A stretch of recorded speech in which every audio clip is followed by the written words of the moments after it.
Have you ever wondered what that annoying constant ringing noise in your ear is that keeps you awake at night, stops you from getting to sleep? Well, it might be tinnitus, which affects 40% of us in our lifetime and can cause tremendous impact on our quality of life. Well, stay tuned to find out a little bit more. Audio Jungle. Welcome to another Doctor to You Health Mastery series where we aim to educate, enthuse and make you master of your own health. Remember, nothing said here is a substitute for seeing your own doctor and discussing what's right for you. Have you been to our website? Why don't you go and browse at www.doctor2you.co.uk and find out what's on offer, what may be of interest to you. What I'm going to discuss with you today is something called tinnitus. Now, tinnitus is the perception or the hearing of noise that only you can hear. No one else would be able to hear it if they were standing next to you. It may be heard as a ringing sensation, a buzzing noise, a chirping noise, or a clicking noise. What is universally recognized by people who suffer from tinnitus is that it can be really, really annoying. At least 40% of people will experience tinnitus at least once in their lifetime. So that means 4 out of 10 of us will experience this annoying, debilitating condition at least once. With any medical condition, it is really useful to know who may be at risk. Well, the honest truth is with tinnitus, anyone can develop it, from children to adults. But those who are in their 60s and 70s are most at risk. And that is because the most common cause of tinnitus is age-related deafness, age-related reduction in hearing. But there are certain exposures that actually put you at significantly higher risk. For example, people who are exposed to loud noises, so DJs or people who work in sound production, people who also work with machineries, people who work as airport air traffic controllers. It's really, really important to use noise reduction devices to reduce your risk. There are also certain conditions such as diabetes, hypertension, or excessive alcohol, which have been known to be associated with tinnitus. Smoking is also associated with increased risk of tinnitus. Now, there are also certain medications which, again, you may have had when you were young or you may be on currently. Certain antibiotics, for example, gentamicin, or certain medications that people take commonly nowadays for things like blood pressure can increase your risk of tinnitus. So if you develop tinnitus and you're on a particular medication, speak to your doctor so that they can go through what some of these medications are that you may be on. It may be possible to change them over. Now, it is also really important to be aware of the symptoms of tinnitus and when you see your doctor, that's what your doctor will be trying to elicit. Okay, what you may experience it as, a ringing noise or buzzing noise or clicking, constant noise in your ear. And what people tend to notice is, although they hear it during the day, it is a lot more pronounced at night when everything is a lot quieter.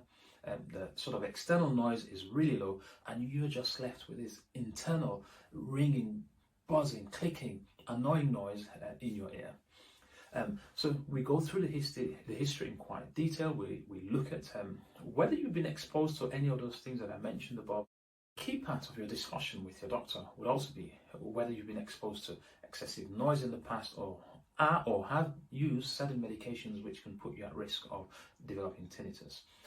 We also try to determine whether the tinnitus is just in one ear. I mean, you would be able to tell us, or whether it's in both ears, because this can give us clues as to the underlying cause of the tinnitus. Whether the tinnitus has occurred suddenly and whether it's associated with hearing loss or dizziness or headache or loss of balance. Now, this can point towards underlying more serious causes of your tinnitus. Additionally, we also try to ascertain whether the tinnitus is pulsatile. So, for example, are the clicks or the buzzing noises occurring simultaneously to the pulse, so to your heartbeat? Again, because there are vascular causes of tinnitus that would need to be examined. Now, most of the time, after a very detailed history, we would actually be able to get to the bottom of what the cause of your tinnitus is. And asking relevant, pertinent questions is something that we're extremely good at Doctor to You. There may also be times when we may decide to examine you, and that would be a face-to-face examination sometimes. So this would be to look into the ear to check whether you've got a lot of wax, because actually wax, believe it or not, can be a cause of tinnitus. Sometimes you may have perforated or damaged your eardrum without noticing it, and we can only determine that by actually looking into your ear. It is also really important to examine your neurological system because one of the causes of tinnitus can be a growth that's pressing on your nerve of hearing, and we can very easily do this examination on a video consultation, but your doctor may want to call you in and see you and do that face to face with you in their presence. Sometimes, and especially if the tinnitus is one-sided, especially also if it's associated with dizziness, loss of balance, headache, or other neurological symptoms, we may well want to go ahead and do specialist test, and this includes a formal hearing test that you can get done with the audiologist, or we may refer you to a specialist otolaryngologist or an ENT, ear, nose and throat specialist, to do an MRI scan that looks at the internal bits of your ear, somewhere called the internal auditory meatus. So it looks into the depth of your ear and looks at structures that may be pressing on the nerves of hearing. Now, additional specialty tests may include an MRA, so that's a magnetic resonance angiography, because there are vascular causes of tinnitus, so abnormalities within the blood vessels, and this can only be seen by actually lighting up the blood vessels on a scan. Or an MRI of your internal auditory meatus, so this is an MRI scan, magnetic resonance imaging of the inner depth of your ear to check whether there are any structures that may be pressing on your nerves of hearing or furthermore affecting your hearing in any other way.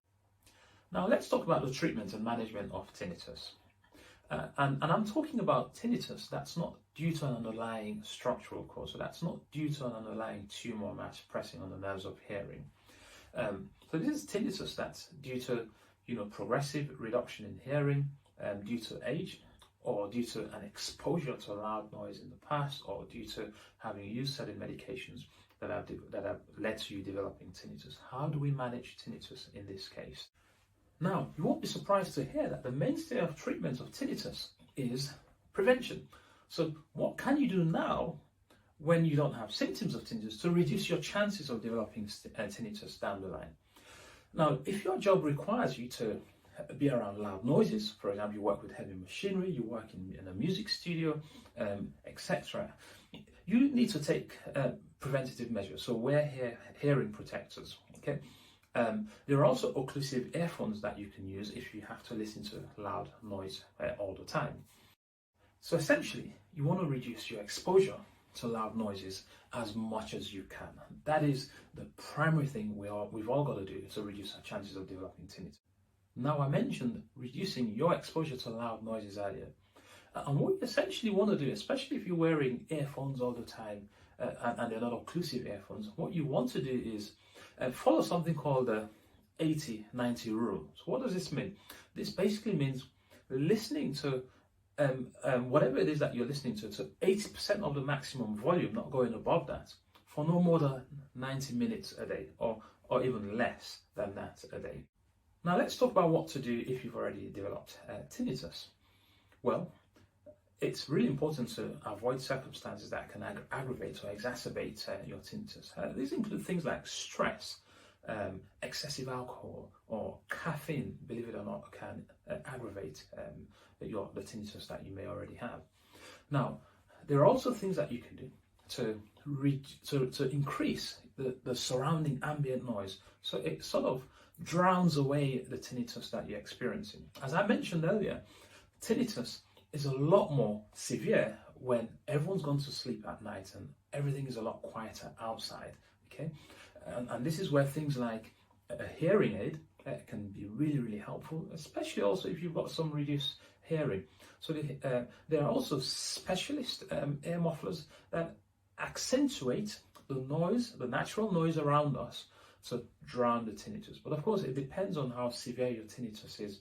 That will determine how well these measures work. So for example, if your tinnitus is quite mild, you may actually be able to get away without using hearing aids. All you might need to do at night when you go to sleep is have some background music, that helps to just drown away that tinnitus. Now, there are other measures available beyond hearing aids. If they're not working and you've tried, all those other measures that I mentioned, then there are specialist tinnitus rehabilitation that you can have done. These are not available, in fact, in most ENT centres. It takes a really, really long time to actually get it to work or improve, and it may not get rid of your tinnitus completely. Now, tinnitus can significantly impact on your quality of life. It can drive people to depression. I've had patients who have become severely depressed because of their tinnitus and thought that there wasn't any help available. So seek advice early. There's a lot that you can do, be guided to doing by yourself, and also that there's a lot that we can do to help you overcome or reduce the impact of the tinnitus on your life. Now, one of the things that can be done is cognitive behavioral therapy. If all of the measures have failed, and this is really just to help you develop a new relationship with your tinnitus, because it may never ever go away. But you can develop a new relationship in terms of how you experience your tinnitus and how you respond to the tinnitus, so that it doesn't take over your life. It doesn't sort of ruin your happiness. It doesn't make you depressed and ruin your relationship with your loved ones. Now, I mentioned earlier that there are other causes of tinnitus that includes, growth of tumors or masses or structural abnormalities that impact on your nerves of hearing or the actual hearing mechanism in the middle of your ear, so your cochlear semicircular canals.